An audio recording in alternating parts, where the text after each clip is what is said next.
નમસ્કાર દોસ્તો, સ્વાગત છે આપ સર્વનું તમારી પોતાની YouTube channel ocean coaching classes પર। મિત્રો, ધોરણ 10ની જે એકમ કસોટી સપ્ટેમ્બર 2025માં લેવાની છે તેનું જે મોસ્ટ આઈએમપી મોડલ પ્રશ્નપત્ર છે તેનું સચોટ અને સંપૂર્ણ સોલ્યુશન આપણે આ વિડીયોની અંદર જોવાના છે। મિત્રો, આપણી આ ચેનલ ઉપર ધોરણ 10ના દરેક વિષયના એકમ કસોટીના મોડલ પ્રશ્નપત્ર છે તેના સચોટ સોલ્યુશનના વિડીયો અને પીડીએફ મુકાઈ ચૂક્યા છે। હવે ધોરણ 10ની આ જે એકમ કસોટી છે તેના માટેના તૈયાર કરેલા આપણે 25 ગુણના પ્રશ્નપત્ર અને પ્રશ્નપત્રના સોલ્યુશન રેડી ટુ પ્રિન્ટ ફોર્મેટની અંદર તમે મેળવી શકશો। તમે સીધી તેની ઝેરોક્સ કરાવી અને તેનો ઉપયોગ કરી શકશો। દરેક શિક્ષકો માટે ખૂબ જ ઉપયોગી થશે। રેડી ટુ પ્રિન્ટ ફોર્મમાં છે, તમારી શાળાના નામ સાથે મળશે, સાથે સોલ્યુશન પણ ઉપલબ્ધ છે। તો જરૂરથી દરેક વાલીઓ, વિદ્યાર્થીઓ અને શિક્ષક મિત્રોએ મેળવી લેવું। ચાલો તો આપણે શરૂ કરીએ એકમ કસોટી સપ્ટેમ્બર 2025નું ધોરણ 10નું વિષય हिंदी कुल 25 गुणનું प्रश्नपत्र। एमा विभाग ए गद्य विभाग। निम्नलिखित प्रश्नों के नीचे दिए गए विकल्पों में से सही विकल्प चुनकर उत्तर लिखिए, जेना कुल 6 मार्क्स है। पहलो सवाल, सुधा मूर्ति पाठ की साहित्यिक विद्या बताए। तो जवाब आवश्य विकल्प डी, रेखाचित्र। बीजू, विज्ञापन से किस प्रकार का भेदभाव स्पष्ट होता था। तो जवाब आवश्य विकल्प बी, स्त्री पुरुष का। सही विकल्प चुनकर रिक्त स्थानों की पूर्ति कीजिए। बूढ़ापा खाली जगह बहुधा। तो जवाब आवश्य बचपन। बीजू, बूढ़ापा खाली जगह रोग का अंतिम समय है। तो जवाब आवश्य तृष्णा।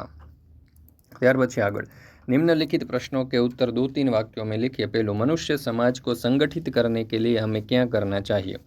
उत्तर, मनुष्य समाज को संगठित करने के लिए हमें अपने नेताओं द्वारा बताए हुए मार्ग पर चलना चाहिए और उनके आदेशों के अनुसार अपने जीवन का संगठन करना चाहिए। हमें इस बात का ध्यान रखना चाहिए कि हमारा कार्य क्षेत्र चाहे छोटा हो या बड़ा, हम अपने हर काम ठीक प्रकार से करें।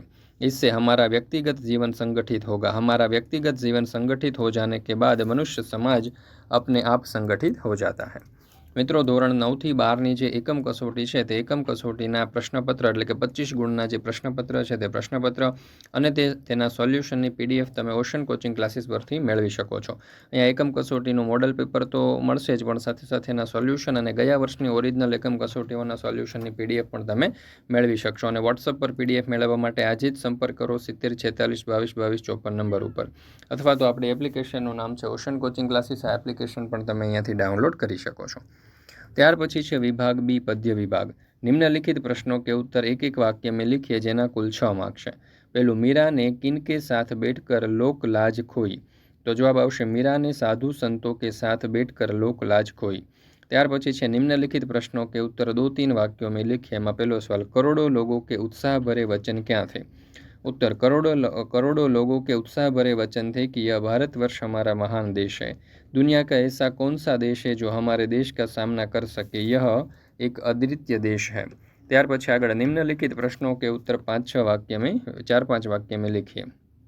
पहलो सवाल, कवि श्री कृष्ण से संबंधित किन वस्तुओं की अभिलाषा करते हैं, इनके लिए वह किन वस्तुओं को छोड़ने के लिए तैयार है।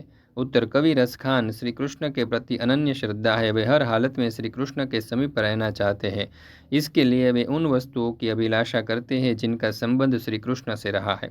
श्री कृष्ण लाठी और कमली लेकर वन में गाय चराने जाया करते थे। इस लाठी और कमली पर वे आकाश, पाताल और मृत्युलोक तीनों लोगों के राज्य को भी तुच्छ मानते हैं और उसे खुशी खुशी छोड़ने को तैयार थे। नंद की गायों को चराने के सुख को वे 8 सिद्धियों एवं 9 निधियों से भी बढ़कर मानते थे। इसे पाने के लिए वे इन्हें सहर्ष छोड़ने को तैयार है। वज्र के जिन वनों, बगीचों और सरोवरों का संबंध श्री कृष्ण से रहा है, उन्हें देखने के लिए उनके मन में बड़ी अभिलाषा है। इतना ही नहीं, वे व्रज की कांटेदार झाड़ियों के लिए सोने से बने करोड़ों महलों को भी न्योछावर करने के लिए तैयार है। त्यार पछी छे विभाग सी, व्याकरण विभाग। निम्नलिखित कहावतों का सही अर्थ लिखिए। एमां पहलू, नाम बड़े और दर्शन छोटे। तो जवाब आवशे नाम के विपरीत व्यक्तित्व होना। त्यार पछी छे शब्द समूह, पीछे पीछे चलना यानी कि अनुसरण करना। संधि छोड़ो तो निर्दोषનું થશે ની પ્લસ दोष। त्यार पछी छे काया पलटना यानी कि बहुत बड़ा परिवर्तन होना। निम्नलिखित शब्दों के विरोधी शब्द, सीमित तो આનો વિરુદ્ધાર્થી થશે અસીમિત। ત્યાર પછી છે પર્યાયવાચી શબ્દ, નિકટનું પર્યાયવાચી થશે સમીપ। ત્યાર પછી છે વિભાગ ડી, લેખન વિભાગ। એમાં આપણને આપેલું છે નિમ્નલિખિત વિષયોं पर करीब 150 शब्द में निबंध लिखिए, जेना कुल 7 मार्क्स है। તો સ્વચ્છ ભારત અહીંયા આપણને આપવામાં આવેલું છે. તો સ્વચ્છ ભારત ઉપર આપણે અહીંયા નિબંધ લખવાનો છે. અહીંયા તમે જોઈ શકો છો આ રીતે આપણે સરસ મજાનો નિબંધ જે છે તે લખી શકીએ. તો મિત્રો અહીંયા આપણે આજે હિન્દી વિષયનું એકમ કસોટીનું 25 માર્ક્સનું જે મોડલ પ્રશ્નપત્ર છે તે પૂર્ણ કરીએ છીએ. આપણી આ ચેનલ ઉપર ધોરણ 9-10ના દરેક વિષયના એકમ કસોટીના જે મોડલ પ્રશ્નપત્ર છે તેના વિડીયો અને PDF મુકાઈ ચૂક્યા છે. આ પ્રશ્નપત્ર પણ તમે મેળવી શકો છો PDF ફોર્મેટમાં, અને પ્રશ્નપત્રના સોલ્યુશન પણ તમે મેળવી શકો છો. તો અવશ્ય આ પ્રશ્નપત્ર અને તેની PDF મેળવી અને તેનો અભ્યાસ કરી લેજો તમારી પ્રથમ પરીક્ષા માટે, અને સાથે એકમ કસોટીના સોલ્યુશન માટે પણ તમને ખૂબ જ ઉપયોગી થશે. વિડીયો પસંદ આવ્યો હોય તો લાઇક કરવાનું, તમારા મિત્રો સાથે શેર કરવાનું, અને આપણી આ ચેનલને સબસ્ક્રાઈબ કરવાનું ભૂલશો નહીં.